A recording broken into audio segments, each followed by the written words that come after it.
Macro और कीर Starmer ने Hormuz को खुलवाने के लिए बुलाया अंतर्राष्ट्रीय सम्मेलन। यूके के प्रधानमंत्री कीर स्टारमर और फ्रांस के राष्ट्रपति इमैनुअल मैक्रो ने मिलकर एक नई अंतर्राष्ट्रीय पहल शुरू की है, जिसका मकसद हॉर्मुज जलद मरुमध्य को सुरक्षित करना है। यह दुनिया के सबसे अहम शिपिंग मार्गों में से एक है। इस वर्चुअल बैठक में भारत समेत करीब 40 देशों ने हिस्सा लिया। यह पहल ऐसे समय में सामने आई है जब मध्य पूर्व में शांति की स्थिति अस्थिर बनी हुई है। चूँकि दुनिया भर की ऊर्जा आपूर्ति काफ़ी हद तक इसी मार्ग पर निर्भर करती है, इसलिए इस पहल का उद्देश्य सुरक्षित आवागमन सुनिश्चित करना और वाणिज्यिक शिपिंग की रक्षा करना है। हॉर्मुज जलद मरुमध्य को सुरक्षित करने के लिए वैश्विक प्रयास। इस पहल को औपचारिक रूप से हॉर्मुज जलद मरुमध्य समुद्री नौवहन स्वतंत्रता पहल कहा जाता है और इसे समुद्री मार्गों की सुरक्षा सुनिश्चित करने हेतु अंतर्राष्ट्रीय सहयोग को सुदृढ़ बनाने के उद्देश्य से तैयार किया गया है। इस पहल का नेतृत्व कीर स्टारमर और इमैनुअल मैक्रोन ने किया और उनके प्रयासों का मुख्य जोर इन बातों पर है: नौवहन की स्वतंत्रता सुनिश्चित करना, वैश्विक ऊर्जा आपूर्ति श्रृंखलाओं की सुरक्षा करना और वाणिज्यिक शिपिंग कार्यों को समर्थन देना। इस बैठक में लगभग 40 देशों ने हिस्सा लिया और भारत के विदेश मंत्रालय ने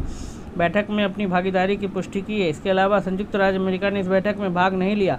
हॉर्मुज जलद मरुमध्य इतना महत्वपूर्ण क्यों है? हॉर्मुज जलद मरुमध्य दुनिया के सबसे महत्वपूर्ण समुद्री मार्गों में से एक है। यह फारस की खाड़ी को दुनिया के वैश्विक बाजारों से जोड़ता है। इसके अलावा दुनिया के तेल और गैस की खेप का एक बड़ा हिस्सा इसी मार्ग से होकर गुजरता है। इस मार्ग में किसी भी तरह की रुकावट से वैश्विक ऊर्जा की कीमतों में भारी उछाल आ सकता है और व्यापार में अस्थिरता पैदा हो सकती है। नाकाबंदी और युद्ध संकट की वजह क्या है? यह संकट तब और बढ़ गया जब 28 फरवरी 2026 को अमेरिका और इजराइल द्वारा शुरू की गई सैन्य कार्रवाई के बाद ईरान ने नाकाबंदी लगा दी। मुख्य घटनाक्रमों में शामिल है: ईरान ने जलद मरुमध्य स्ट्रेट से होने वाली जहाज़ों की आवाजाही पर रोक लगा दी। अमेरिका ने भी ईरानी बंदरगाहों पर अपनी नाकाबंदी लगा दी। इसके अलावा सैकड़ों जहाज़ फंस गए और 20,000 से ज़्यादा नाविक भी वहीं फंस कर रह गए। वैश्विक आर्थिक प्रभाव। यूरोपीय नेताओं ने चेतावनी दी है कि हॉर्मुज संकट के दुनिया भर में गंभीर आर्थिक परिणाम हो सकते हैं। इस व्यवधान के कारण ईंधन और तेल की कीमतें बढ़ गई हैं, जिससे आपूर्ति श्रृंखला में रुकावटों के चलते खाद्य पदार्थों की कमी का जोखिम बढ़ गया है। इसके अलावा जेट ईंधन की कमी के कारण कई उड़ानें रद्द करनी पड़ी और वैश्विक मुद्रास्फीति पर भी दबाव बढ़ गया है।